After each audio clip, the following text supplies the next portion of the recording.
Kent Hovind had some guy on his goofy religious show that tried to argue that believing in evolution would lead to having a warped sense of morality. He said, if evolution is true, and it's just all about the male propagating their DNA, we had to ask hard questions like, is rape wrong? Well, of course, it's not just about the male propagating his DNA, and of course the means by which many organisms compete with other organisms to survive and spread their genes can be very brutal. But when Darwin points this out, he's describing how things are, not prescribing how they ought to be. Recognizing that violence and ruthless competition is how we got here in no way obligates us to say it is how we should proceed from now on. It's not inconsistent to say that humans exist in the form that we do because of the violent competitiveness of our ancestors, but that this is nonetheless not how we should continue to behave. For example, if a person discovers and acknowledges that they exist because their great-great-grandfather was a horrible person who raped their great-great-grandmother, is that person contradicting themselves or being inconsistent if they also believe that rape is wrong? Obviously not. Natural selection is all about survival and reproduction, but morality isn't. Morality takes many more factors into consideration. Believing that natural selection occurs does not obligate a person to believe that it is moral or that it should be a basis for morality.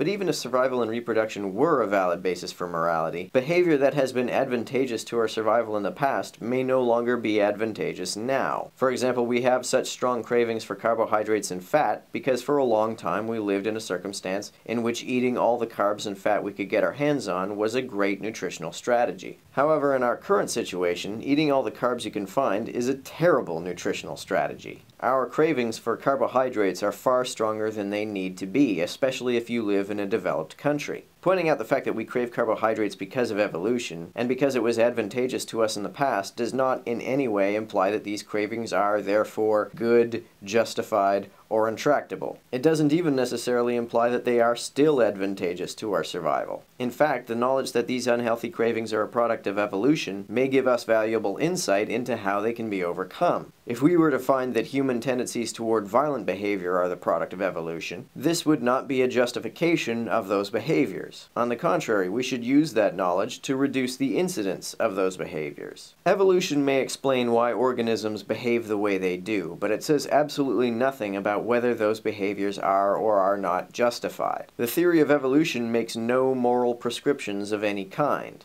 Yes, natural selection prizes survival and reproduction above all else, but it is a complete non sequitur to say that morality therefore should as well.